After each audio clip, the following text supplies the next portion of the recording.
Good evening, everybody. Hope you're all doing well. If you could, as always, just let me know if you can see and hear everything and everything looks and sounds fine in the chat section. That would be absolutely fantastic. Then we'll go through the usual routine of welcoming everybody, seeing who's new in tonight, and then get the ball rolling with the topics we want to cover. So, if you could just let me know in the chat if everything looks and sounds okay, that would be absolutely fantastic. Carl, get on it, my young man. Let me know if everything looks and sounds okay. I'm good. Thank you very much, Michael. You're an absolute star for letting me know. Okay, so now we know that everything sounds and looks okay. That's good to get the sort of ball rolling. It feels like ages since I've done a live stream, even though it's actually only one that I've missed. It just seems crazy. It just feels like months since I've done this last. So excuse me if it all feels a little bit sort of strange until I get my sort of rhythm back, shall we say. Okay, so who do we have in this evening? Let's just have a little look and say good evening to everybody. Carl, always good to see you. Thank you for joining us tonight. Thank you for being involved. Hope you're well. Jamie Sheehan, good to see you as always. Heinrich, great to see you. Hope you're doing well. And Michael, glad to see you could make it. Hope that 30-hour plus stint of being awake is it's not going to take its toll too much. A couple of strong coffees might help. Maybe even a couple of beers. You have my permission, obviously. No. The doctor's orders and all that kind of thing. Tieka, good evening to you. I hope I said that correctly. If not, I do apologize. I'm terrible at pronouncing names. Pascal, always great to see you. Good evening from Johannesburg. Hope you're doing well. Andy, good to see you. Rich from Worcester, pretty close to where I am, so good to see you in tonight. John Fairest, thank you for joining us. We've got, now I'm probably going to just ruin this name, Stegen de Vos. I hope I said that right. If I didn't, I do apologize. But good evening from Belgium. Great to see you could actually join us tonight. Imran, good to see you in as well as Nick. We've got MD, now I hope I say this, Jakub. I hope I said that okay. I'm doing well. Thank you very much for asking. No reaction, great to see you in as always. And welcome to France. Tahia, good to see you in from Pakistan. Hope you're doing well. And we've got Stuart Gill, great to see you. Rohan, good to see you in as well. LD19, great to see you. Clint T. John Mara. Alexis, so you're doing well. Stratos, always good to see you in. Nice t-shirt, thank you very much. Now, how many of you can actually tell me what this logo is? This will sort of get the nerds out there from the 90s, early 2000s. Let me know what logo this is in the chat section. And let's look. Giuseppe, good to see you in as well. Ripal, always great to see you. John Hussey, great to see you in. Infinite Designs, great to see you. Kieran, good to see you in as well. And Peter. So another from South Africa. Hope you're all doing well this evening. Okay, so if you are new here, this is your first time joining one of these live streams, please just pop in #new and we'll say welcome to all the new people as we kind of go through. It's always great to know how many people are in tonight that are new faces that are joining in the live stream for the first time. So please just do #new if you're new to the live streams.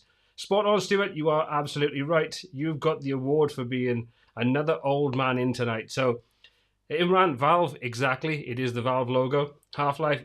See, I'm not the only nerd in tonight. So it's good to see that we're all nerding out at the same thing. Okay. Awesome. We're all geeks. Exactly. I totally agree with you there, Stardust. And there's nothing wrong with being a geek. It's awesome. Okay, so good evening, Peter. Good to see you in. Thank you very much for joining in tonight. I hope you enjoy it. And I'm going to say it again. I do apologize. Stijin, I do apologize. Phonetically, let me know how you say that, and I will try my best then to say it properly. So thank you very much for joining in tonight. If you do enjoy it, don't forget to give it a thumbs up because it does tell YouTube that you like what we're doing around here. You enjoy these live streams, and it just helps raise awareness of what I do around here. Okay, so the format for all the new people that are in tonight is that basically we have a couple of topics that I put my opinion out there. I'll give you my thoughts on it, what I feel about it, depending upon what it is. And then I open the floor up to you guys so you can come back, tell me your thoughts on it. We can have a conversation about it. It's very much an interactive two-way conversation. This is not about me telling you what I think and nothing more. This is a two-way conversation. So get involved in the chat. Let me know because it really does make the whole live stream a more fun experience. So we'll have a couple of topics that we cover in the first part of this, and then the last third is all about Q&A. So it can be a Q&A about what's covered inside tonight's live stream. It could be things to do with what I do on the channel. it's a bit of a sort of an open Q&A session with regards to WordPress, the platform, those kinds of things. Just bear in mind that I've only got so much time to be able to answer questions. So if you're going to ask me, can I tell you how to build a WooCommerce site with something, really complex about it, it's not going to work very well in this format. So just keep the questions clean, simple, and easy to answer, and then it just makes the whole process a lot quicker and easier.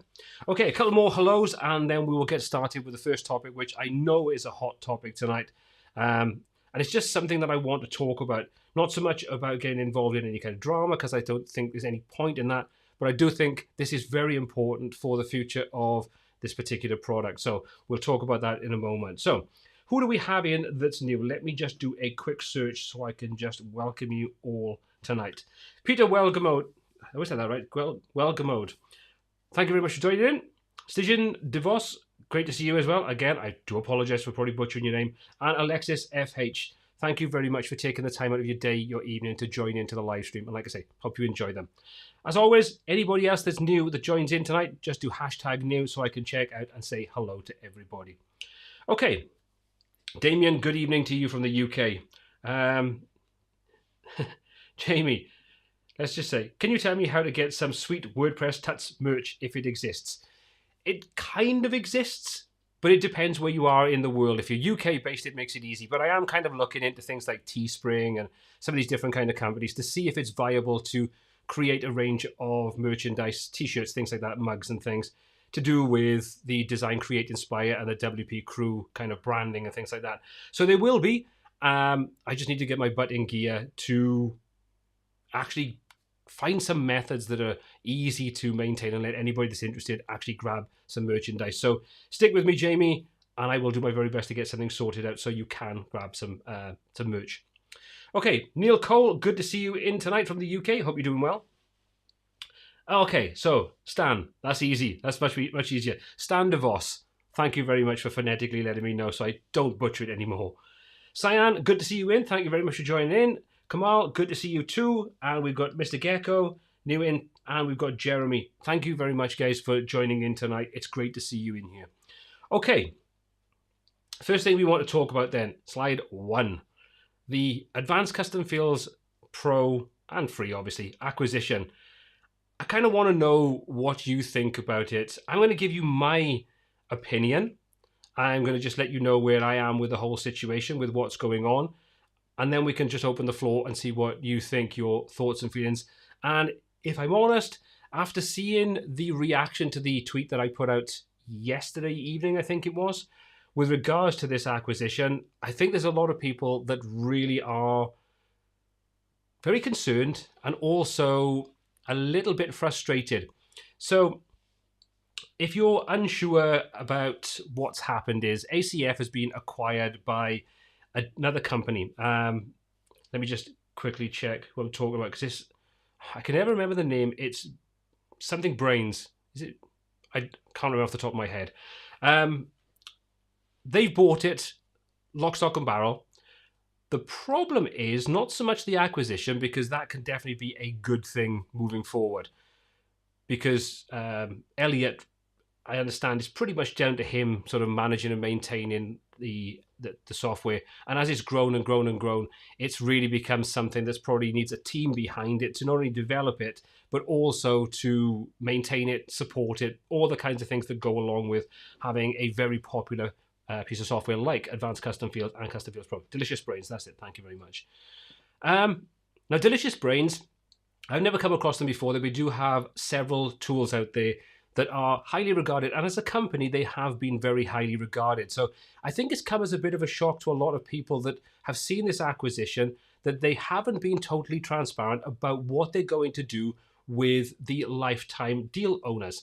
Now, for myself and a lot of other people that are part of the WP Crew, the WordPress, WP Tuts subscriber base and things like that, you know that I'm a real advocate for ACF, and I have been for quite a long time.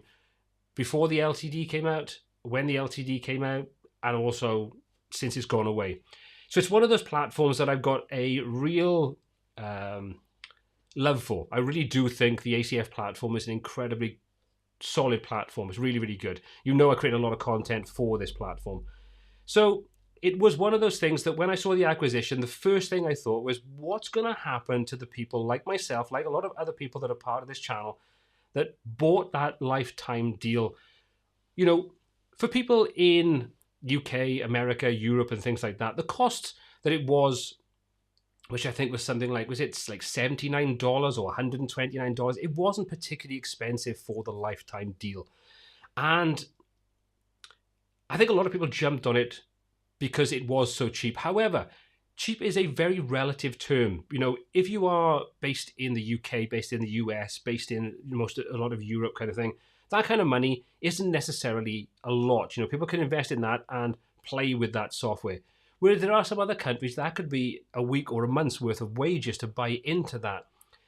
So to not come out and be transparent about the fact that, you know, there are a lot of people out there with lifetime deal licenses that might have had to save up a long time to get that, might have had to do a lot of sort of extra work just to have the disposable income to buy that, and then to not go about being clear about the future of that is concerning to start off with. But the second thing is, there was a tweet that was, I understand it was a tweet anyway, that was put out saying they hadn't made a decision on what was going to happen with the lifetime deal, and basically, you know, how about we do so and so, and it's like, would that be good, you know, if we just gave you maybe the next year free when it goes to version 6, for example? And my answer to that was, no, that's not a good way of doing it. People bought lifetime for the lifetime of the product. They didn't buy it for lifetime of the version. And this is the problem. To compound that and make it even worse is, there's been a couple of comments in reply to my tweet, and I'm assuming a lot of other people's tweets, saying, we haven't made a decision yet. And my stance on this is there shouldn't be a decision to make. The reality of it is, you bought, as a company, you bought ACF and ACF Pro fully knowledgeable of the fact that they were a percentage of the user base are coming from a lifetime deal background. Regardless of what you think about lifetime deals, whether it's sustainable or not, it's irrelevant. The fact of the matter was, the wording that came out with this was, buy it now before the LTD ends, and you will never have to pay for ACF Pro again. That to me is no gray area. That is, buy it now at this price and never pay again. Not never pay again in this version, or never pay again if you only want to run this version, and when new versions come out, it's up to you if you want to pay to move up to the next version, or for new features that might be stripped out. All these things are grey areas that don't need to be grey. The fact of the matter was, this was sold to people as a buy it now, and you will never have to upgrade or never have to pay to upgrade in the future. Second thing that really isn't very good about the way Delicious Brains is handling this is, there's a certain level of radio silence while they seem to be making their minds up about what to do. And I think they might be gauging the backlash that is definitely out there, because I was quite surprised at how much traffic my tweet got yesterday. There's been a lot of replies, lots of shares, lots of retweets, those kinds of things, lots of comments on there from people that I don't even know, people that are not my followers. They're not part of my Twitter. They don't follow me on Twitter. So I think it's very, very clear that a massive proportion of people that bought that lifetime deal, and they're now in that state of limbo, not knowing if that's going to be honored, is not good. That's all I'm going to say on it. Like I say, I'm not going to badmouth the company because I know nothing about Delicious Brains. But what is the mark of a company is how they handle negative situations. And so far, my experience is that I don't think they're handling it very, very well. They should be more open, transparent, and upfront. Simple as that. If you don't want to honor it and you are happy with the backlash, be open about that and own it. I don't think people are going to agree with it. Most people anyway. There is a certain number of people that think it's fine, they've had their money's worth. I don't agree. You bought in at lifetime should be honored. You bought the company knowing there was lifetime deals out there and people had bought it. You should honor those deals. Simple as. There's no gray areas. I don't care what any legal side of things comes into it. The moral aspect is they should honor what they bought. That's all I'm going to say. So let me just jump over now into the comments, and let me just take a little look at what some of you guys are saying, because this is kind of key to me. I want to know what you think about this, because I don't like this kind of situation. I mean, I'll give you an example before I go back and take a look at the comments. There's been a couple of different situations. I'll give you 2 examples, provided I remember to do the second one. If you can remember back when WooCommerce was bought out by, I believe, Automatic, prior to them buying this out, you had discounts for renewal fees. You know, you had, like, if you bought the 5 licenses, 1 license, whatever it was, because they have like tiers in there. Each year you got some like a 50% discount, 40% discount. You know, the typical thing that a lot of software companies do. They give you a discount when you renew for your support. You know, it's easier to keep a customer by giving them a discount than it is to find a new customer. So with that in mind, Automatic basically, when they bought out WooCommerce, killed all that off completely. And that's one of those things, they didn't honor it, they didn't grandfather people in. We know what happened with Elementor when they went over from the unlimited to the 1,000, and from the 1,000 now down to, the sort of 25. They learnt by their mistakes the first time, where they just basically took it from unlimited to being 1,000. And this is why they were so open and upfront about the repricing structure and how they had to be, because I think the backlash they would have got from that would have been biblical. So I think that's not a good way to go about it. I didn't like the way they handle it. I don't think companies should handle it like that. Another example goes back a long, long time ago when I had a mobile phone from one of the sort of like the telecom suppliers in the UK called BT. And that was sold as a pay-as-you-go, unlimited calls to, I think it was 1 number, something like that, totally unlimited calls. And that got cut off after a couple of months because they said that I'd gone over their fair use policy. You can't have unlimited. Look under the term unlimited. Unlimited means there's no limitation. That's what the word means. So you can't say something has no limitation and then put a fair use policy which applies limitations. That's contradictory. So I argued the toss with them for a little while back and forth, and I won the case with it. But it just leaves a sour taste in your mouth that if companies are trying to do that, I wouldn't want to support them. So I've never bought another BT Mobile. I've never bought a WooCommerce-based product based on Automatic. I would rather buy third-party add-ons and support a third-party developer that has a better work ethos. And I think Delicious Brains really needs to think carefully about how they handle this, because there's going to be a lot of vocal people out there, not just people like myself, people that will vote with their feet, they'll vote with their wallets, they'll walk away, and an unhappy customer will tell a lot more people than they will tell if they're a happy customer. And that can be a very dangerous situation. So that's my thoughts on it. That's some sort of examples of why I feel the way that I do. I'm jumping into the comment section now, and I'm just going to take a look at what you guys are saying. And as always, if you're enjoying this, please do give the thumbs up just to let YouTube know you're enjoying what we're talking about. Okay, so let's have a little look what we have, because I can see the comments are flying up the screen when I was talking about this. So I'm going to quickly jump back to some earlier ones and try to sort of catch up. Anthony T, it's going very, very well. Thank you very much. Hope you're doing well as well.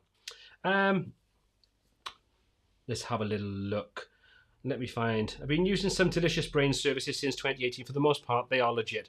Jamie, and this is the kind of thing that I've seen a lot during the last day or so, is that there are a lot of people that are already customers of Delicious Brains that are quite surprised that there's even an issue with this acquisition and the support for the lifetime buyers. And even they are saying, you need to support this, otherwise I'm cancelling the services I've got with you and I'm going to go with a competitor. When you get comments like that, I know it can kind of be a knee-jerk reaction for some people, but I think it's indicative of how people feel, especially at the moment where a lot of people are trying to do side hustles. A lot of people are investing their hard-earned money in a time of real uncertainty in the world into things like, Advanced Custom Fields Pro, based upon different things like, videos that I make, videos that other people make, information and tutorials and training that's out there. The fact that ACF is integrated into so many third-party tools, themes, plugins, those kinds of things. You have a massive ecosystem and you need to support that ecosystem. They will be so much more vocal when they're happy with what you've done than, just hiding behind silence, because all you're doing is compounding the issue and making it so much worse. People are already coming to assumptions, the reading between the lines, and these are all things that one of the guys behind Delicious Brains commented on one of my tweets saying, we haven't made a decision yet, but I didn't want to have a conversation like this in the open with the original poster or someone that commented that was already a customer, I think it was. And, you know, people read between the lines, they second guess all these kinds of things.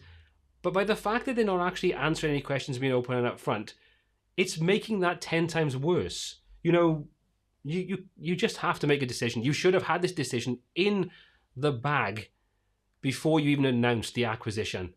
All this should have been ironed out. Elliott could have put conditions into the sale that says these have to be honoured. There could have been a discussion. There could have been a million and one ways of handling this. The way it has been handled, though, I think has had a really negative effect upon Delicious Brains, the acquisition, and potentially ACF moving forward. You know, it's very hard to come out of a bad situation if you come out badly, if that makes any sense whatsoever. Okay, let's have a little look. Fadjay, I have a lifetime deal, but I'm using Crocoblock, only Crocoblock. Again, it's one of those things that I think a lot of people will move over to other platforms that honour what they sell. You know, if Crocoblock selling lifetime deals and they honour that, it's a good incentive for a lot of people to move over, especially if you're a Gutenberg or an ACF user. You're not reliant upon, you know, some other tools where, you know, you wouldn't be able to use a tool like Crocoblock. Then they are going to lose customers. How many? I honestly don't know. Okay, so Neil Cole, this highlights one of the pitfalls of LTD.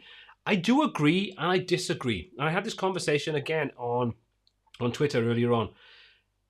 It depends how you look at an LTD. If you look at an LTD as something you run forevermore, I agree, it makes it very, very difficult to sustain a business model like that. But when it came to how they did the LTD with ACF, you've only got to look at the fact, yes, early on in the days, it was an LTD alongside an annual subscription kind of thing. So you could argue the point that, you know, it couldn't be sustained. But I think if you look at how when Elliott said there was going to be a price increase, they were going to move away from the LTD, the price is going to go up, it's going to be an annual payment and things like that. There was no real backlash to that. There was actually a lot of love and support saying, you know, you should have done this a long time ago. You know, you've got a fantastic product, all those kinds of things. So it just goes to prove that the goodwill and the support behind ACF and for Elliott, the original developer, was massive. So when the price did go up and the LTD went away and everything, there might have been a couple of noses put out of joint, but he gave enough advance warning, months of advance warning, so people could hop on that LTD if they wanted to. And if they didn't, that's their problem. They now pay the annual payment, the annual subscription fee kind of thing. But I think you can't tar all LTDs with the same brush. They're not sustainable. You know, look at Divi, like it or loathe it. They're doing pretty well, and they have pretty much always, as far as I'm aware, had a lifetime deal as well as an annual subscription. So, you know, the business model can work if you have the right kind of product. The downside is that you have to keep acquiring new customers, and that makes it much more difficult to keep having income coming in. But like I say, that's not there's no point in us arguing the toss about the LTD itself. It's done, people bought it, and people expect it to be honoured, and that's kind of where things are right now. What have we got? Rich. Response, Brad at Delicious Brains tweeted 44 minutes ago, put me at ease. It seems genuine reassurance that they will honour the LTD. I'd love to know, Rich, what was said. So if you can sort of copy and paste that in, that would be absolutely fantastic. Save me sort of trying to dig around on Twitter right now to see if I can find out what's being said. But if there's light at the end of the tunnel and they are going to honour that, then absolutely fantastic. I do think some damage has been done. I do think maybe they're into damage limitation because I don't think this is going to do them any good. It's not a great starting point for people like myself's first introduction to a platform like, or a company like Delicious Brains. So,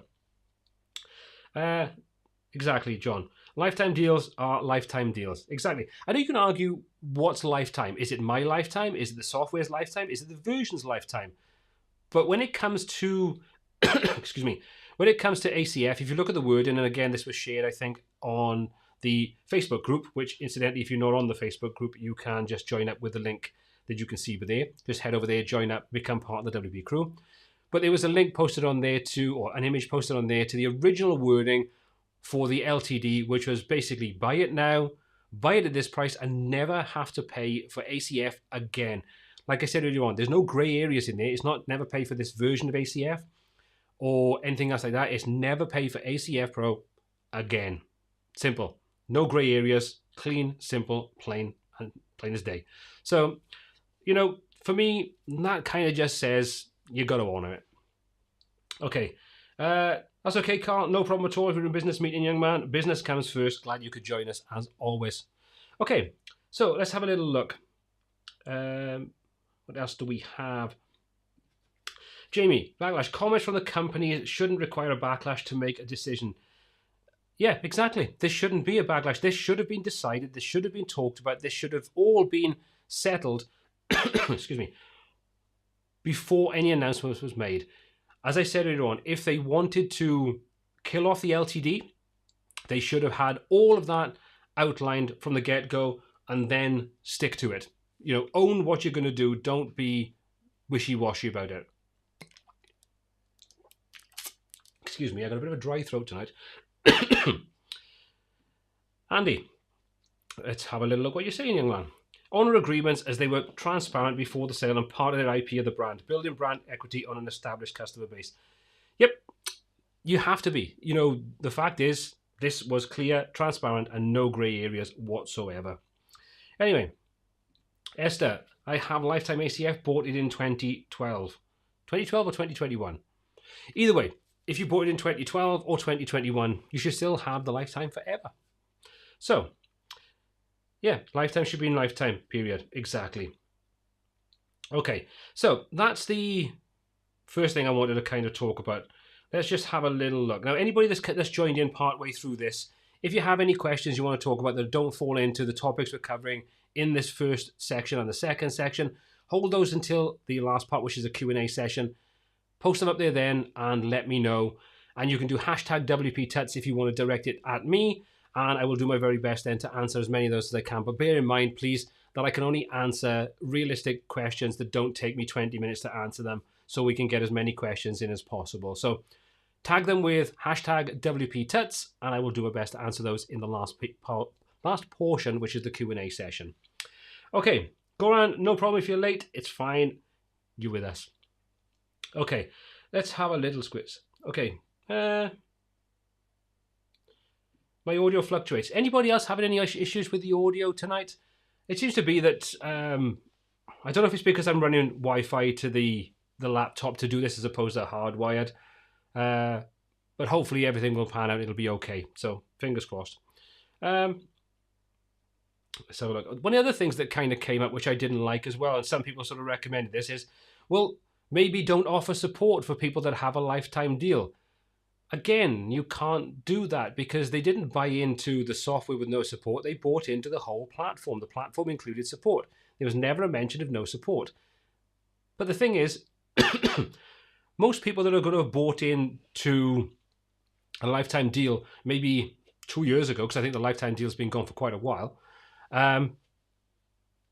most of those probably have already gone through their teething problems and don't really require as much support as maybe a new user that's bought in recently would require more support. So I think the requirement for support is nowhere near as high on the list or as prevalent as new users would have. So again, I don't think pulling support is a good way of doing it. And another thing that was mentioned was to have like extra modules that would go on top, and they would be something you'd pay for, but the core ACF would be part of the LTD or part of subscription.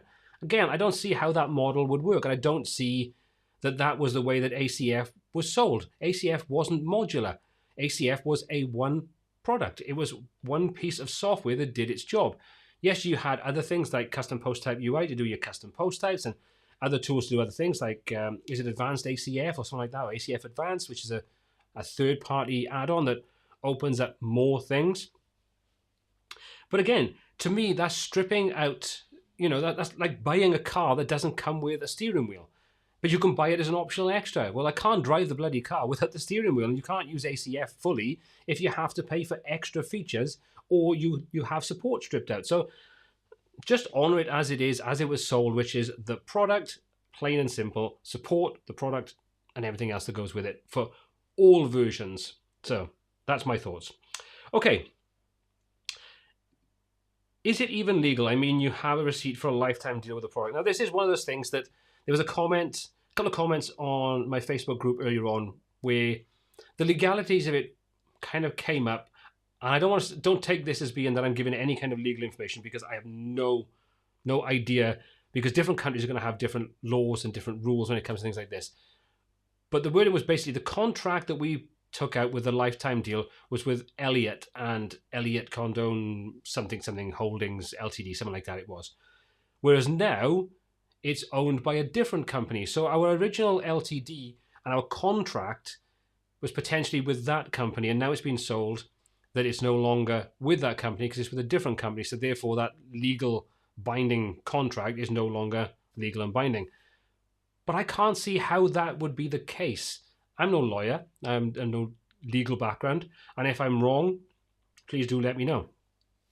But regardless of all that, like I say, for me, I don't care so much about the legal aspect of it. What I care about is the moral aspect of it, because it just says too much about the company if they're willing to just pee off a massive part of what they paid for. Anyway, okay. Thank you very much, Dirk. Exactly. Lifetime deal equals lifetime deal. Full stop. Congratulations on the upcoming 100,000 subscribers. Thank you very much as well, Raju. Thank you very much. That's very nice to know. Okay, two things I want to do now before we go any further. First things, I want to say thank you to tonight's sponsor, which is Crocoblock. And if you never use Crocoblock, then I would suggest you go and take a look at it, because this opens up an absolute ton of possibilities. And if you're thinking of moving away from something like advanced custom fields and you're looking for a viable alternative, then check out Crocoblock and their Jet Engine plugin. I could not think of the second word there.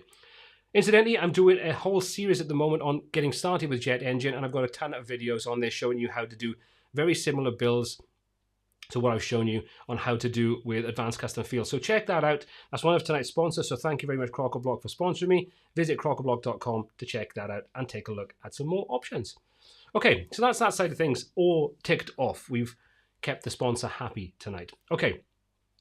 Second thing I want to say regards to the 100,000 subscriber milestone that hopefully will only be a week or so away.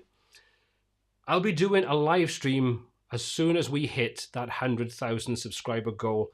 And as part of that, I'm lining up some special giveaways with some of the partners that I work with. So if you want to be part of that and have a chance to win a range of really cool goodies, make sure that you keep an eye on the Facebook group, which incidentally, if you're not a member of it, you can join up there. If you're not subscribed to the channel, subscribe to that. Just follow me on Twitter. It's WPTuts with a Z at the end. And I will be notifying everybody on there as soon as I intend to go live. And there will be a pretty monstrous giveaway. So all I'm going to say, but there will be lots of goodies, so you don't want to miss out on that.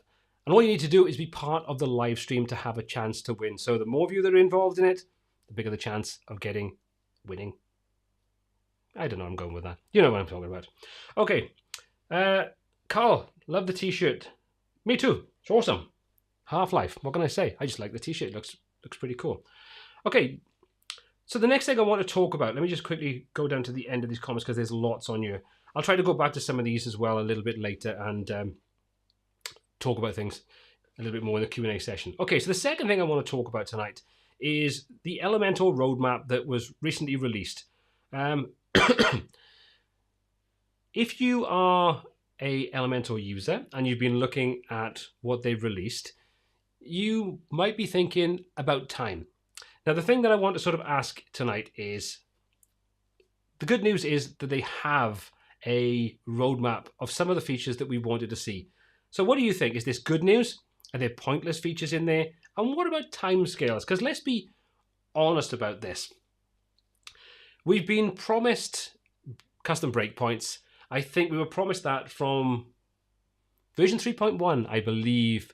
And we're on 3.3 now, I believe, 3.4. So we're talking, what, 6-7 months and still no sign of it. So what are your thoughts on this? Have you seen the video showing what's coming? We've got custom breakpoints. We've got the ability to customize the cart page, the checkout page, and I think maybe some other pages to do with WooCommerce. We've got some animated effects. You've got some different things like that. I would show you the video, but for some reason, my screen won't share properly, and therefore I can't show you the video of it. But have a look. It's on the Elementor YouTube channel. It's also on the Elementor Facebook group. So check that out after this and take a look at it. There's some interesting features on there. There's some things that I don't think are particularly important. And I also think they're still missing some of the key things. There's no conditional logic for forms. There's no conditional logic for dynamic content. There's no custom loop feature. So we're still reliant upon third-party tools for that. But at least they've taken on board some of the things that people actually want. But unfortunately, there's also a lot of things that I don't really think are important. You know, we've had this conversation a load of times now, and I do just think we need to... They just need to get it into their heads that it's nice having these little animated effects and things, and that's great. But give us the tools we need to be able to fully build things. Great to see that we've got the WooCommerce cart page and so on coming in there. But dynamic content came out at the same time, and we're still waiting for some basic core features.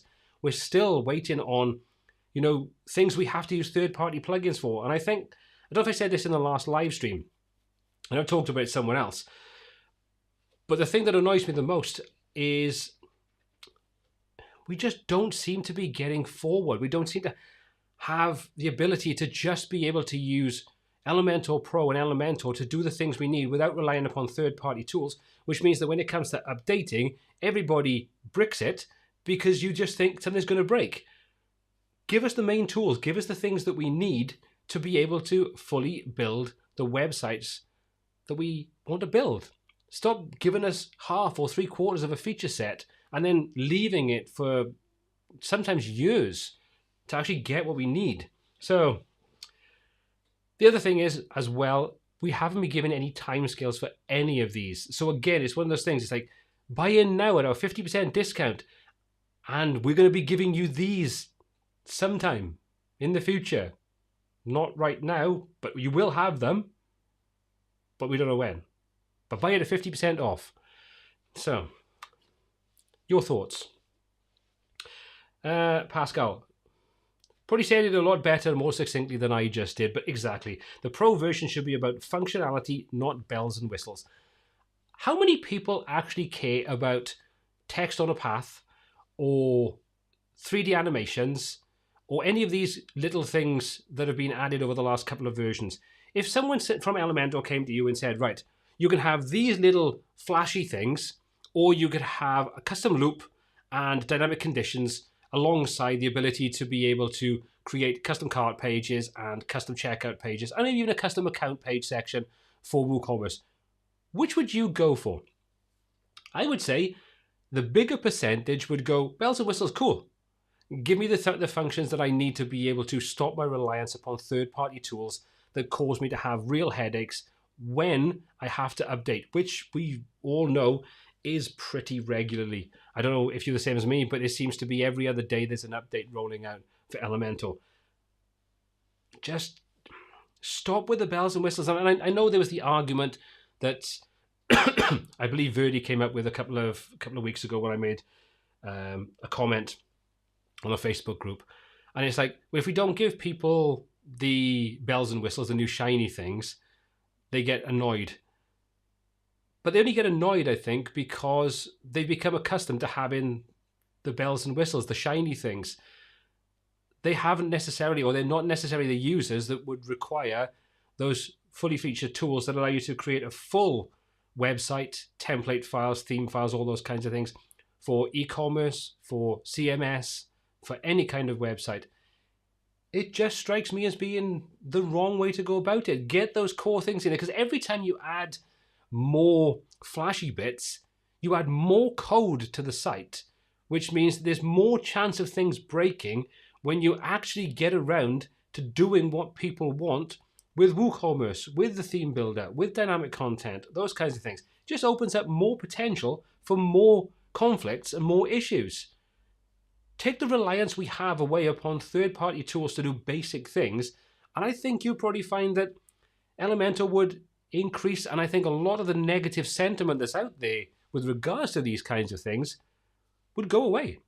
For a large extent, I think they would. People are just fed up of putting things on GitHub or beta testing and giving feedback and not being heard, or being heard and being placated by saying it's coming, and then it doesn't appear. that's not the right way of doing it. So, as always, let me know. Carl, function first, flash last. Exactly. That's what I'm going to say. Let's have a little look. What else we have? John Ferris, so true. Plus, it clashes with so much with updates. And that's my point. We know that updating Elementor is a stressful thing. If you have 1 or 2 sites, not the end of the world. When you have 100 client sites, you can't afford to have, you can't afford to realistically update 100 sites one at a time by pushing them over to backups to having a staging site on there. It's not realistic in a business environment, because you imagine now, if you have 100 sites, let's just do some simple maths. You have 100 sites and it takes you can do 10 a day. You can run 10 updates a day. You've got 10 days worth of full updating. And that's saying that nothing goes wrong with any of those sites when you update it. But 9 times out of 10, there's another update comes out in that period of time. So you have this snowball effect of updates and backups and staging sites and sorting problems out. You can't run it like that. It just doesn't make sense. It just doesn't. I think this is why Bricks as a platform is gaining traction nicely, because I think the developer or developers now, because he's taken on more, I think there's 3 of them developing it right now, so it's still a small project. Thomas is very open to what the community is talking about, and if he doesn't agree or it isn't in the direction that he wants to go, he will say why, and he will have a justified argument as to his thought process behind certain decisions or not doing something that maybe, people are asking for. But what he's doing is he's taking on board the right feedback and pushing out updates that are realistic and useful. You've only got to look at how he's changed the core way in which the whole layout function works, to move away from the way you originally had it to using the container element now. Taken on board, full testing, lots of feedback. I think there's scope for enough people to hop off the Elementor Pro train into other tools, because I think people are just getting fed up with the whole cycle of new update, problems, sort the problems, new update. You kind of get the picture with it. I just think something needs to change there. Stop bringing out so many new features that are not core features. If you want to bring out extra things, and I've talked about this till I'm blue in the face, you have an open API. That's how so many other third-party plugin developers plug into Elementor and work alongside it. Strip out all these bells and whistles and make them a separate module or separate modules based upon different sort of functions, and concentrate on creating the core platform with the things that are needed.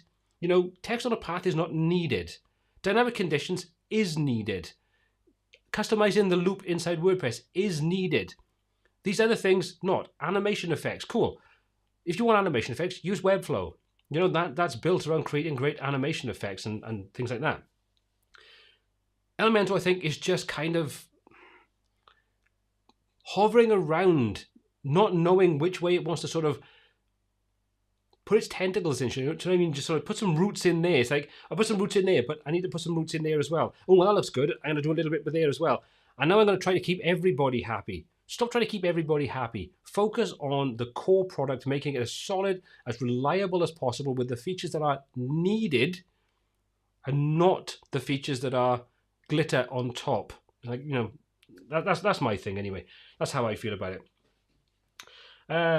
And I'd say Carl feels very much the same. Don't care about that stuff. I prefer custom dynamic functionality. As long as it looks semi-decent and performs perfect, I'm 100% happy. Again, this is one of those things that I think if we had the ability to be able to have a modular setup where we don't have to have all these animation effects as part of our core install, we would have a more streamlined platform to work with. It's because we have all of these other things constantly being added to it that just make it bloat. You can't. There's no two ways about it. Unless you are going to have something that when you, you don't use a feature, you can 100% disable it. It adds bloat. As soon as you add extra code in to do a new thing, you add extra code to the way that the whole thing works. That's the way it works. You know, you can't sort of beat around the bush there and say it doesn't. Anyway. Okay, Stardust. What we got here? 3D animations. I better run now and start creating projects. This is a breakthrough. No way. I'm sensing there's a little hint of sarcasm there, but I couldn't agree with you more.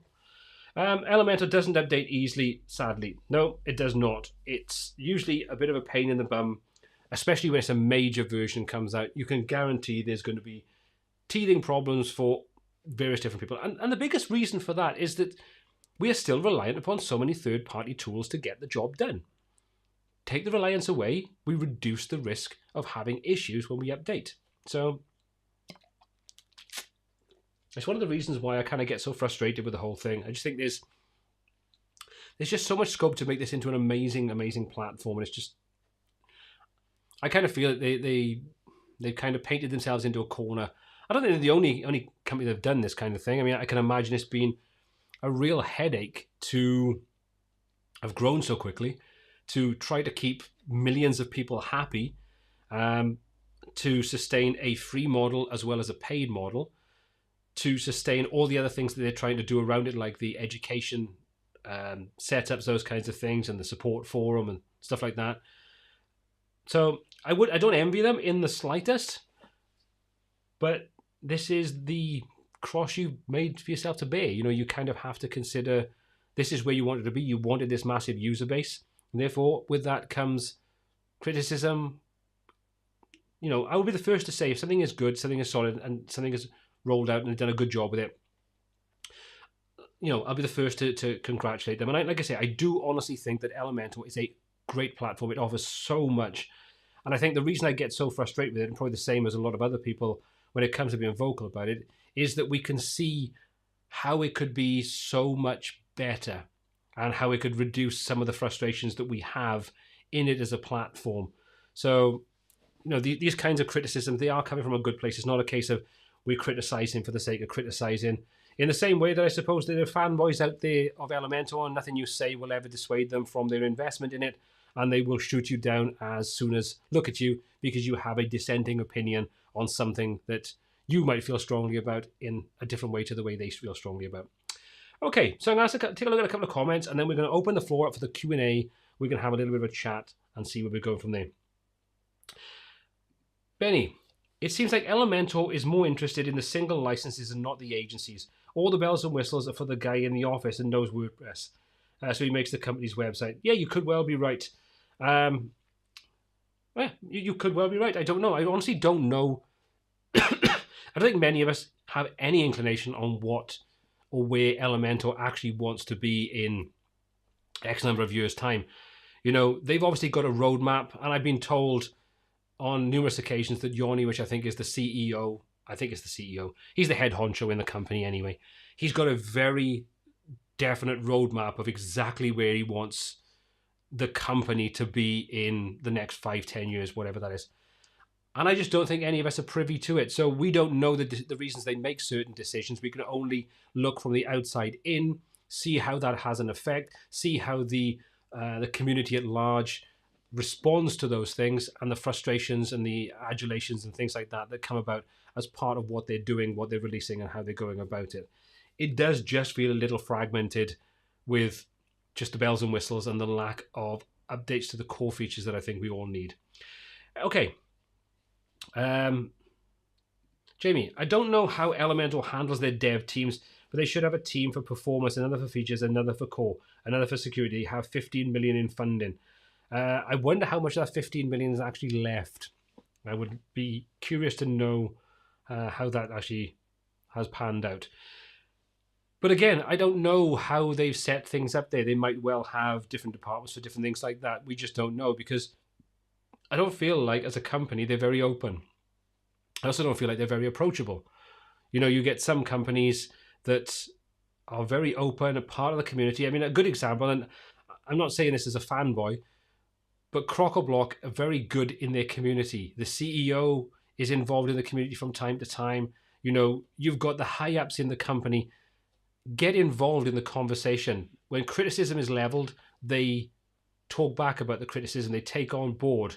You know, things change, maybe not as quick as we'd like, but things do change. And the same goes for Brizzy as an example. I mean, I was talking to Dimmy, had a conversation with him at the beginning of this week. And one of the things he was talking about was in the video that I released probably about a month, maybe 6 weeks ago now, about an update where they brought like advanced custom fields into Brizzy Cloud. I'd made some criticisms in there, some, you know, sort of comments on what I would like to see and how I'd like to see things maybe change or work in a different way. And when we had a conversation, I'd forgotten all about it. And he was telling me that they'd taken that on board and they were actually working on those criticisms. So it's nice to know that you've got people that are actually involved in the community around the software and the tools and the platforms that we use, listening to what's being said, but actively being involved and feeding back to people. That to me is a great way of creating a really good sentiment about your company, your product, your service, whatever it is that you're providing. And I don't think that we have as much of that as we really could do with the Elementor community. I think we could do with a lot more of that, because you've got Ben and you've got Verdi in there. And I don't necessarily think that that's enough for the number of people, with over 100,000 people involved in that community.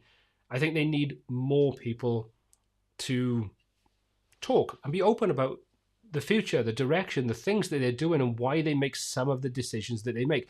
They won't tell us everything. They're going to put their financial records on the table and say, this is where we are, this is how much money we make, and blah, blah, blah.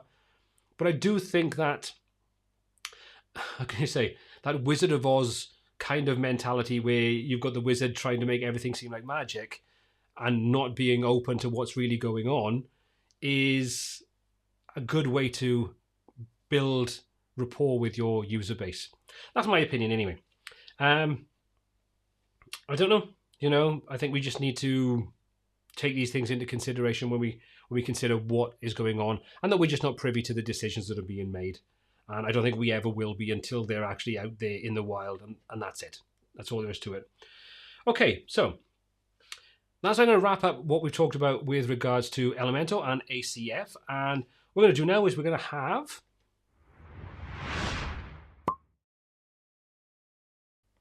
I do like that little animation.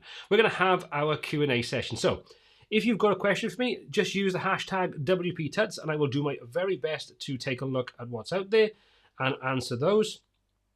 Okay, Carl, thank you very much. The audio is perfect. Okay, so let me just quickly say hello to a couple more new people that are in. Marco's new. Tahir is in. He's new. Jeremy Krenzalak, I hope I said that right. Mr. Gecko, good to see you all in tonight, and thank you very much for joining in. And also good to see so many people that are joining me back in on the live streams after each week. Okay, let's have a little look. Oh, it's annoying. I'm all the way back to the top of my comments now. Let's have a look. Okay, Q&A time. So if you've got any questions, any comments, anything you want me to talk about that fall outside what we've just talked about, please do let me know. And I will do my very best to answer them. Imran, let me know what your comment is about WP Compress. Okay, let's have a little look. Do you know if it's possible to use Bunny CDN and WP Compress at the same time? Can I enable the live CDN for WP Compress to serve images and then Bunny CDN to serve everything else? You should be. I haven't tried them myself, so I can't say for definite, but it's so easy to turn things off if you have a problem. But I can't see any reason why you couldn't do that. You should be able to use Bunny CDN to do all of your CDN type things, and then use WP Compress to do just the image compression side of things. And probably best, like you say, to turn it off inside Bunny CDN so you don't have any conflicts. And because WP Compress is doing everything on their server side as opposed to on your server, there shouldn't be any real problem. But obviously I couldn't guarantee it. I've never tried the two together, but give it a try. I don't think you should have any problems. But like I say, it's very easy to disable Bunny CDN or WP Compress. Just use the option in WP Compress to make sure that any images that you do compress are saved locally, so you don't have any problems about losing your images and things like that. So yeah, should be fine, but just back up, you know, make sure you take the usual precautions before you do it. But I can't see any real issue why they wouldn't work well together. Let's have a look. Can you make a tutorial about spicing up your website with elements, patterns, and some design upgrades? I can take a look at doing things like that. The problem I've always found is that design is very subjective, and what I might like is different to what someone else might like. But by all means, I mean, I can take a look at doing something where we take a look at design patterns, because this kind of ties in a little bit towards the design system for designers webinar and micro course that I'll be releasing soon. So I'll take a look. I don't want to sort of cross over between the two, because people have paid to have content, to have a webinar and a micro course on creating design systems and things like that. So I don't want to cross over and step on toes, because that wouldn't be fair to people that have purchased that course or purchased that webinar. I don't want to sort of reproduce that same content and make it freely available. That just wouldn't be very fair. But I might well take a look at doing something in the near future on creating something like that. Okay. Webfolio, new here. Do you play Half-Life? I did play Half-Life many, many years ago when it was originally out, but I haven't played it for a good many years. I just like the t-shirt. And if anybody knows me, especially when it comes to the live streams and when we do the sort of the videos and things, there's been a lot of comments about the t-shirts that I seem to have quite an eclectic collection of t-shirts. And this is something that would be very true. And I've just ordered a pile of new t-shirts from a company called QWERTY, spelled QWERTEE. They had an offer on, and I bought a half a dozen t-shirts of various different things, because I thought it'd be fun for when we do the live streams and so on. So that's the reason why. But yeah, I did love Half-Life. It was an amazing game. Jamie, seems like Delicious Brains are absolutely going to honor their LTDs. I think they would have been absolutely daft if they hadn't. I think they would have been really, really silly to have not supported it. So it's good to hear that they are going to support it. And hopefully they haven't had too much damage to their reputation by the way that they handled this. So fingers crossed, and everything will be golden for us. Z, I like your tutorials about oxygen. You'll do more oxygen tutorials. Yes, I will be doing more oxygen tutorials. I've got a ton of things that I'm working on at the moment.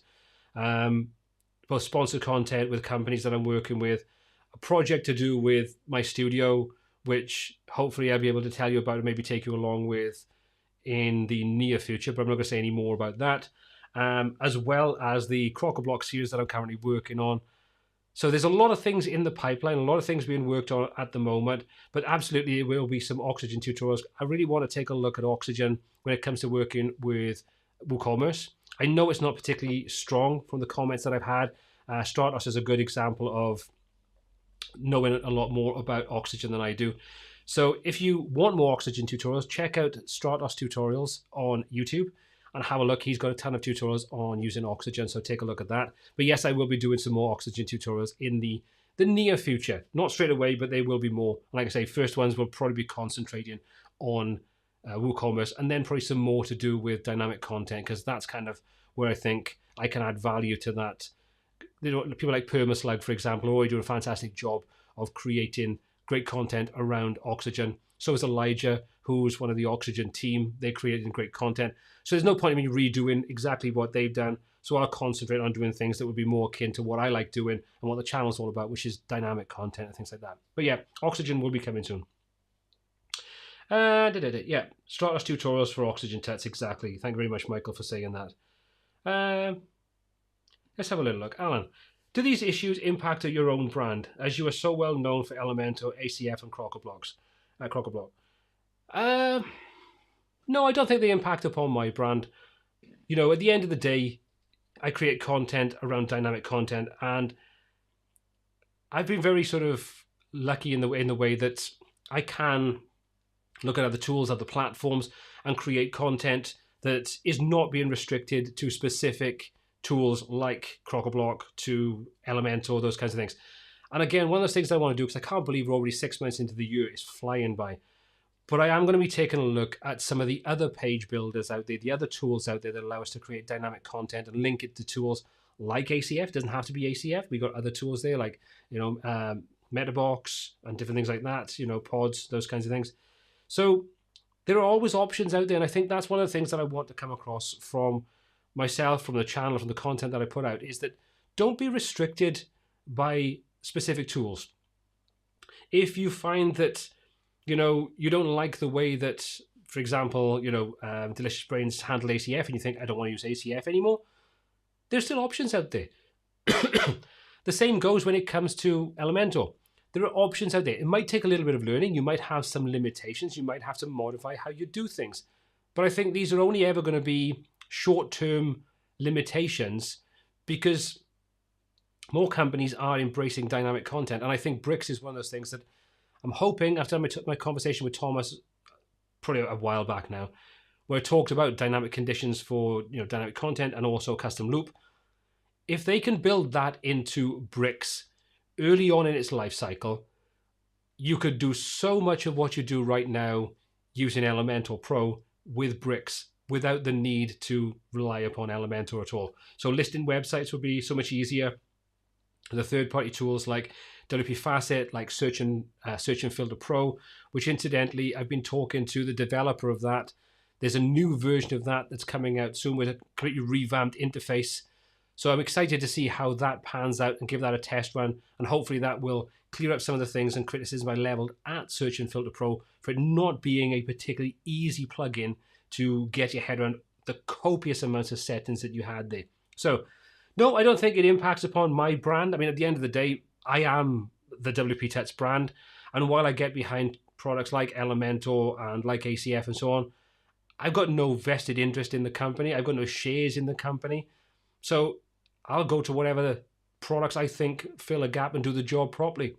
And if one company does something that I don't agree with, and it means that I wouldn't want to support them or get behind them anymore, I've got no problem moving on to something that I think fills the same gap and doesn't have the ethos that I don't particularly like or support. Thankfully, that hasn't been too much of a problem so far, but hopefully that answers your questions. Okay, let's have a little look.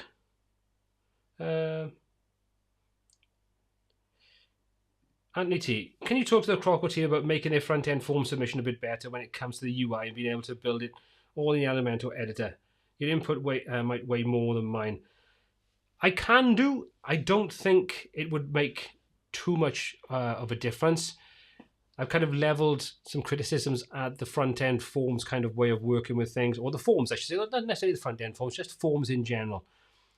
For me, I've always said that it seems like a lot of work to do a really simple thing. But I can semi-understand why it's done in the way that it is. It would just be nice if you could auto-generate fields based upon custom post type or standard WordPress field types. And if you've ever used ACF Front-End Forms Pro by Shabti from Kaplan, then you'll know that this is kind of really, really easy to do. You can very quickly put a form together for your front-end forms, pulling in dynamic data, dynamic form elements and things like that very, very quickly. And I would love to see CrocoBlock and their form builder do something very similar. So I will relay the feedback back to the people that I know inside CrocoBlock. Whether it'll make any difference, I wouldn't know. I would like to think it would have a little bit of increased weight, but I can't make any guarantees. Okay. Rich, do you deliberately not wear your watch today to show off your tan? Yeah, I've actually got a tan. I'm not as white as I normally am. Although I'm not going to show you the sock lines from when I walked up the mountain. We walked up to one of the highest mountains in South Wales, a place called Pen y Fan. Walked up there with a couple of mates on Tuesday morning, and I had my hiking boots on and sort of like double line socks to walk up there. And when I came back, I caught the sun. I got some lovely sock tan lines. I look amazing. Look like I've got really bad white socks on. So I won't blind everybody by doing that. But yes, I've got a tan. But no, to answer your question, in all honesty, the reason I don't wear the watch when I take it off, I do the live stream, is because it's such a chunky watch. When I'm talking and I'm sort of pressing the buttons on the sort of like the switcher, it keeps banging on the table and it just makes a horrible noise. So I just take it off for the live streams. That's the only reason why, and to show off my amazing tan. But thank you for the comment, Rich. Much appreciated. You put a smile on my face there. Stratos, I released a new video series on Oxygen, 10-minute videos about many, many things. Absolutely awesome. So again, if you are looking for Oxygen tutorials, check out Stratos tutorials. Stratos, by all means, pop a link into the chat if you wanted to share your YouTube channel. No problem with that whatsoever. Check it out, subscribe to it if you want to know more about Oxygen and help support another great creator on YouTube, helping to spread the word and the knowledge about the Oxygen builder. So please do that. Oh, and also Bricks. He does tutorials on Bricks. So check it out. Okay, let's have a little look. Ooh, there's a good question. What would be your ultimate tool set for making websites in terms of add-ons? Do we have an all-in-one solution for making websites and web shops on WordPress? I can't say I've got a ultimate tool set, because I think, as I've kind of said in many different sort of videos and things in the past, I think you have to have the right tool set for the job that you're doing. I've got certain tools that I have that are go-to tools, but part of that is because I have no option, because if I want to use Elementor, for example, I have to have these tools plugged into the whole setup because Elementor doesn't have them. So dynamic conditions, for example, free little plugin that does it. Dynamic visibility is another good one, which is by Dynamic Content for Elementor's development team, which is, again, is another free tool, which had a pretty big update recently, which has a lot of really cool features in it. So they're two pretty go-to ones. If I wasn't using CrocoBlock, I would probably be using Elementor Custom Skin if I'm doing any kind of dynamic page setup, because it's just so easy to work with. Dynamic Content for Elementor if I'm not using CrocoBlock, because it's a solid plugin. CrocoBlock because it has so many features. I love the fact that I can install 3 plugins inside there, and I can do all my searching with a nice full Ajax search. I can do, you know, all manner of filtering, and I've got pretty much everything I need for most scenarios when it comes to custom post types, dynamic content, those kinds of things. But I am, as much as I hate to say it, I am kind of enjoying looking at ways in which I can use different tools to make Gutenberg something actually usable. Part of the CrocoBlock suites of tutorials that I'm doing, the sort of introduction to Jet Engine kind of thing, there will be a video that'll, or at least one video, maybe more than one, that'll be dedicated to using Jet Engine and the search and filters tools with Gutenberg, because I think now that you have the query builders being kind of stripped out of Elementor, now you have like glossaries and you have a lot of other different bits and pieces, it means that we can realistically start to create more sort of like comprehensive sites using Gutenberg and remove our reliance upon Elementor Pro and still create and achieve very similar results. So I like things like Stackable, what's it called? Generate Blocks is very good. I do like Cadence Blocks. There's a couple of different tools like that. So I can't say there's one particular tool set that I like. There are just a suite of different tools that I would cherry pick to do different kinds of projects. So that probably doesn't answer your question totally. But again, it's one of those things that if you'd be interested in a video on, you know, what I would consider to be the ultimate toolkit for creating dynamic websites, let me know in the chat, or if you're watching this on replay, let me know in the comment section, because I've been toying with the idea of creating a video like that. So if enough people are interested, I might do something like that. Okay. Ninjin, do I still like Brizy Builder? Yes, I do. I actually do really enjoy Brizy Builder. I think it's a clean, intuitive way of working. I think their starter templates and their starter blocks are some of the best that are out there. Even their entire website templates are some of the best that are out there. And the fact that's included in the platform, I think, is awesome. And I love Brizy Cloud. I think Brizy Cloud, even though it's got a couple of, you know, it's had a couple of issues and things, I do still think it is an incredibly solid platform and has a lot of really solid use cases. So, yep, I'm still a big fan of Brizy. And the fact that they've actually now opened up a lot more options for creating, you know, sort of like your blog, creating WooCommerce templates, those kinds of things, I think it's got a bright future. The only criticism that I've ever leveled at Brizy is that I wish that their development cycle was just a little bit quicker. So that's the only thing I can say that I think I would like to have improved about what Brizy does. But yeah, I do like it. Thank you, Carl, for putting in the link to Stratos' channel. So if anybody wants to take a look, there's a link, but have a look in the chat section and you'll see that Carl has put that in there. So just copy and paste that and have a look and sign up and subscribe to Stratos' channel. Okay. Is it possible to add a text field in the dashboard and then display this somewhere on the website? Yes, you could use options fields. If you were using something like Jet Engine or ACF, or probably most of these things, I think you can do it with MetaBlocks, MetaBox as well. You can do a tool set. You can create options pages as part of any of those dynamic content tools. And then you can use that. So for example, you might want to have the ability to have one location to put your contact details in, for example, and then use a dynamic field on the front end of your site, in the footer, on your contact page, and anywhere else you might want to use it, but not have to sort of do that 10 times. Then you could create an options page to do that side of things. If you have a look on the WP Tuts channel, do a search for options pages. And I did a tutorial on that probably about maybe 2 years ago now, so it might be a little bit out of date, but I think the technology should be the same. And I will be covering this probably in the next week or two with regards to doing it with Jet Engine, because options pages are part of what you can do there. So yes, it can be done, and options pages is generally the easiest way to go about it. Thoughts on NitroPack, fake numbers or real speed? I don't know enough about the technology, about how it's being used, to say whether I think it's real or fake, because some people have sort of come up with the why it's fake, and other people have counteracted that argument with why it's not fake. If it is fake, if they're scamming the system and charging a lot of money for people to do that kind of thing, I think it would definitely come out, because it's all well and good having these figures showing up, but you can still kind of tell if a site loads badly, regardless of what the figures say. I mean, I've seen figures when it comes to GT metrics and those kinds of things, and they come up with, poor scores, and the site loads like that. And I've seen the converse as well, where it comes up with, sort of lightning fast scores, and you click and it's like, when's it going to load? You've got like the title or the navigation at the top, and then nothing else loads. So I think you have to take these sort of benchmark things with a little bit of a pinch of salt. But I don't know. I don't know enough about NitroPack to make a informed decision either way, and I wouldn't want to cast aspersions.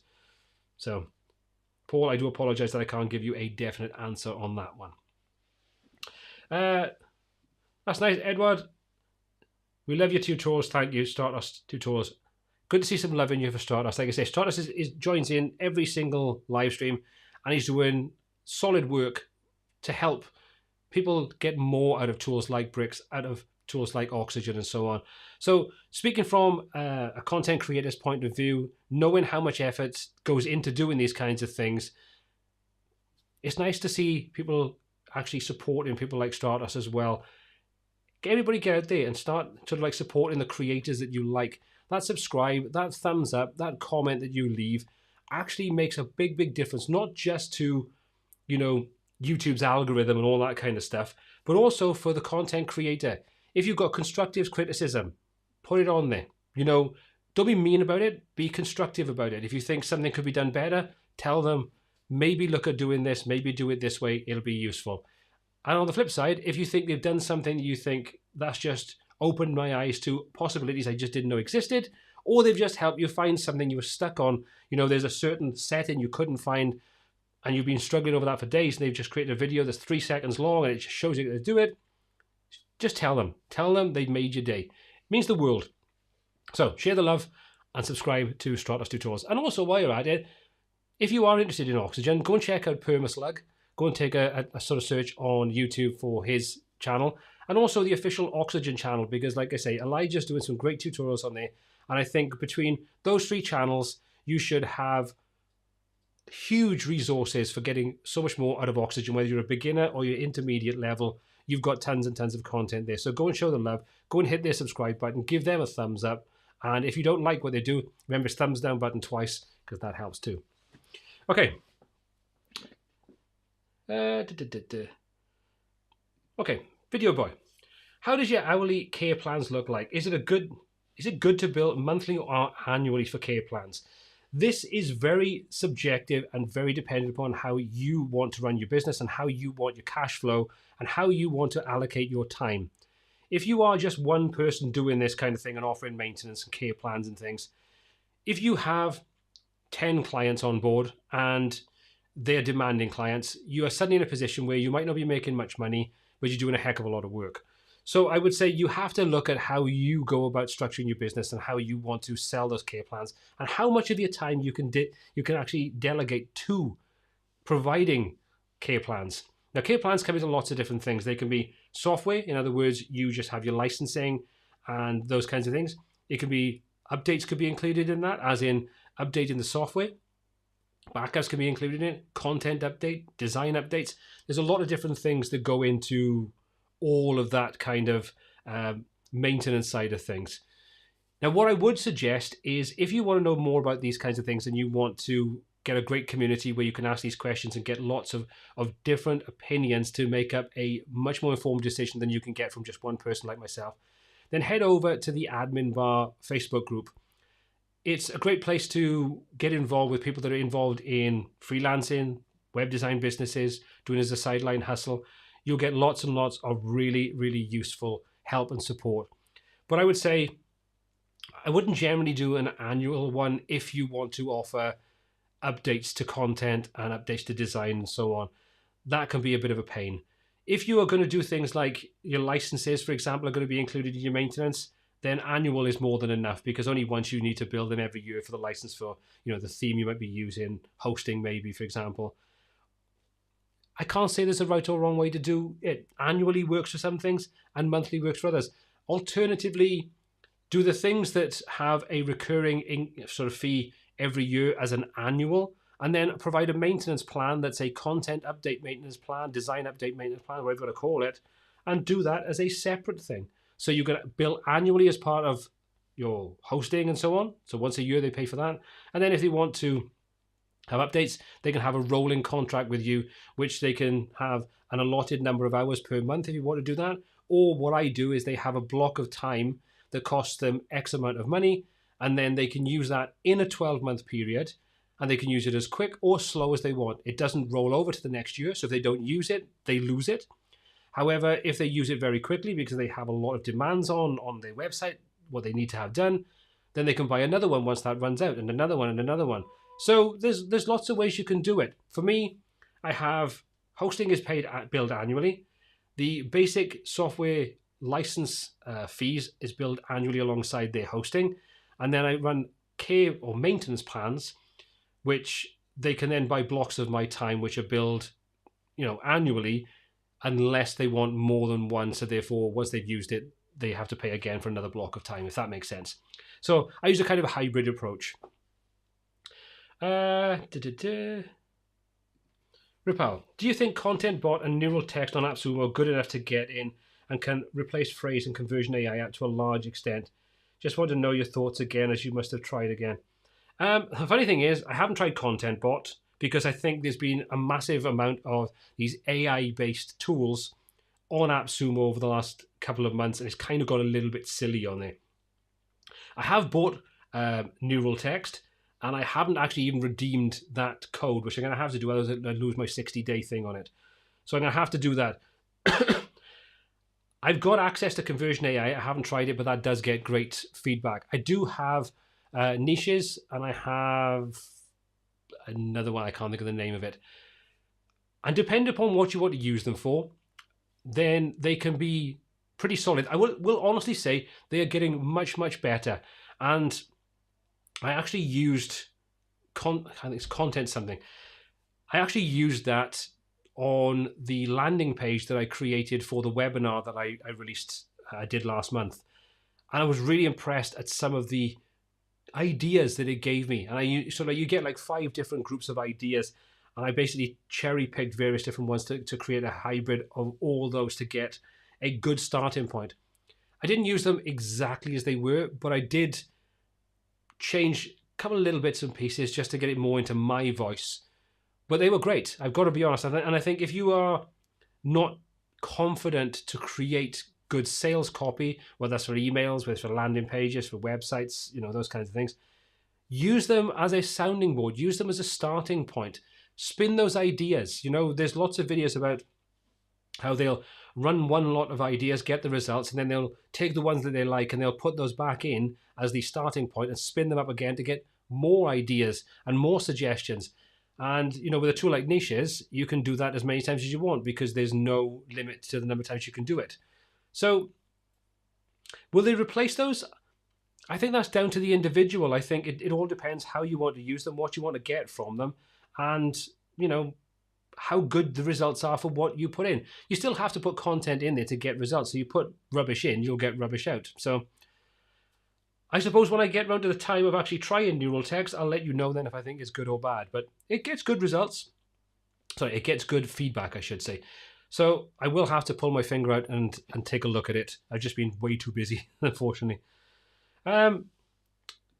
Esther, do you have any artistic background coming into web design development? Just curious, as I started as a graphic designer, but not a good one. Funny you should mention that. Let me just very, very quickly give you my background. To be easier to sort of give you an idea. When I was in school, art was definitely my favorite subject by a long stretch. So that's something that I really had a passion for. I come from an artistic family, so that's always been very integral to what I've done. I went into the print industry very, very early, and I ended up doing a lot of the artwork inside there.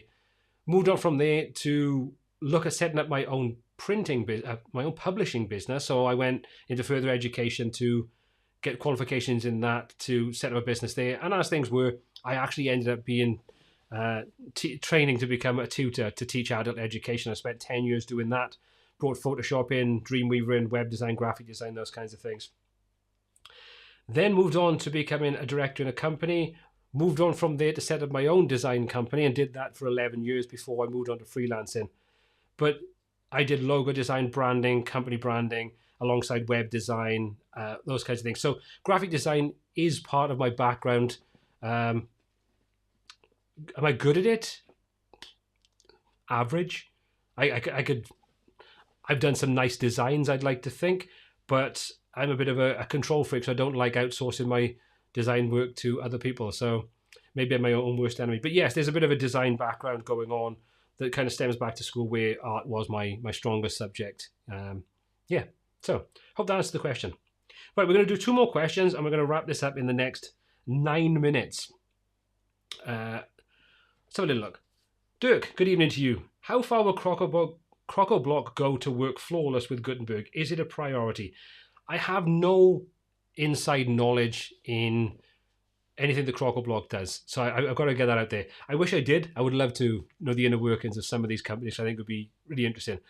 I do honestly think, with the advent of the fact that they've now moved the query builder into its own dedicated part of Jet Engine, which is no longer reliant solely upon Elementor, it's a good indication that they are seeing the future moving away from that reliance that they have on Elementor right now. So this opens up more options for Gutenberg. Plus the fact that we've got a lot of the key tools that we have that's part of Jet Engine when you want to create listings or you want to create dynamic content inside your templates and so on. And I think when we start to have, is it 5.9 or 5.8, I think, of WordPress, when that rolls out, which I understand is, I think is in August, that brings with it then site building tools. How good that's going to be, I don't know. But I think that's something that they're kind of looking at in the future, where we can move from the reliance of using page builders to using Gutenberg and WordPress itself to be able to create our headers, our footers, our template files, and then use tools like Croco-Block or ACF and things like that to put that dynamic information into the template structure and be able to create fully fledged sites like we can do right now with tools like Elementor. So is it a priority? I think it's something that they're definitely moving towards. And I'm kind of excited to see when that happens, when more of their tools, more their dynamic tools, I'm not so bothered about things like their tabs and, you know, sort of like some of the flashy bits and pieces they've got. Those things are not so much on my radar. But when it comes to the dynamic content, which means that you can open up creating more advanced websites with Gutenberg, with Croco-Block, without the reliance upon a page builder like Elementor, I think that's going to be interesting for sure. Alan, it might well be part of the reflection from my t-shirt. It is very orange, so you never know. Although I do have a little bit of a tan. I'm normally very, very white. So if I'm honest, this is why I've got a black chair and why I've got a black t-shirt on, because otherwise, if I wore a light t-shirt, I would probably disappear into the white wall normally.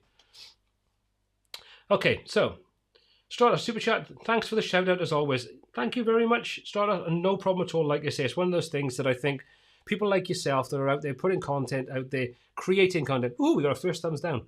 Putting content out there, taking the time out of your day to create things to help educate and inform people. We should be sharing that. We should be a community of people that help and support each other, both creators like myself and yourself, and also the people that are actually out there watching and consuming the content and learning and benefiting from it. So Sunil, I'm new to all this. Can you suggest some tips as a beginner? Now, I'm not too sure what you're talking about as in new to WordPress or new to dynamic content. If it's new to WordPress, then I've got tutorials on the WP Touch channel on YouTube that'll take you from knowing nothing about building a website right through the entire process. Or if you're talking about things like using dynamic content like Crock-a-Block, for example, or advanced custom fields, I've got complete beginner's guides on those as well that'll get you up to speed with the basics, the foundations. And the same goes if you're using Elementor. I've also got some on Divi, I think, as well. So have a look at the WP Touch channel. There's tons of tutorials on there that are beginner friendly that'll help you get started with WordPress, help you get started with dynamic content, with Elementor, and a lot of other useful things. So check that out. Okay, we're going to do one more comment. Just added Stratos tutorials to my list. Looks interesting. Thank you very much, Dirk. I think you'll enjoy it. Okay. I'm going to go through it. So many comments on here, so I do apologize for me scrolling through all these. Let's have a look. Imran, waiting for the Shopify tutorial. I think you're probably going to have a long wait. I don't think Shopify is going to be on my list of things to do anytime soon. Not that it's a bad platform.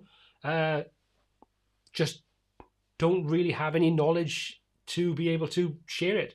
I don't think I have a need to go and learn another platform to be able to create content on it. Don't be wrong. If enough people said they want to learn about Shopify and it's a platform they want to learn and have content on, I would probably make it. But the reality is so many people have got so many good tutorials out there about using Shopify that I think I would just be reinventing the same wheel. TLC online channel. How is my puppy? My little dude is awesome. Thank you very much. Anybody that doesn't know, we had a bit of a scare. We got a dachshund and they could be prone to a problem with their backs, which can really cause serious problems for them.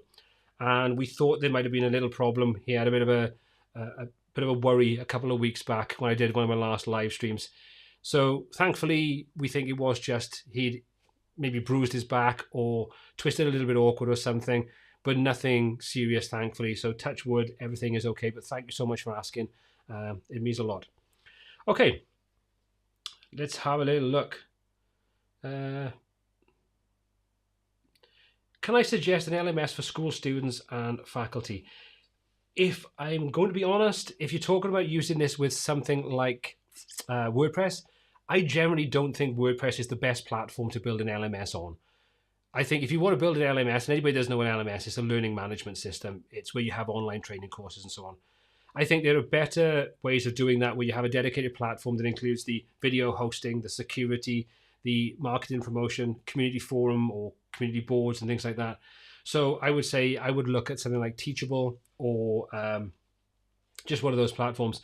Because once you look at the costs of having something like that, which is a dedicated platform to doing it, where you don't have to update and maintain and do all those kinds of things, then look at doing that on WordPress, where you've got hosting charges and you want good hosting for an LMS. You want security, you want updates to the software, update to the content. You want people to manage and maintain that. You're going to need video hosting with security. Once you factor all those things in, you probably wouldn't be saving any money using WordPress over using a dedicated LMS platform like Teachable or something like that. So for me, that's what I would suggest would be the better way of doing it. Hope that helps anyway. Okay, let's have a little look. Let's go to the bottom. Hi,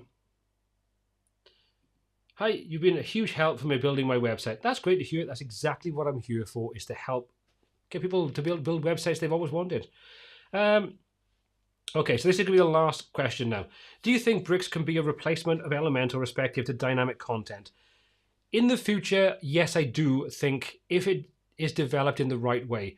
Again, I don't have any inside knowledge as to the direction that Thomas and anybody else that's involved in Bricks and the development team, in the direction they're going to go. I have no inside knowledge at all. I wish I did again.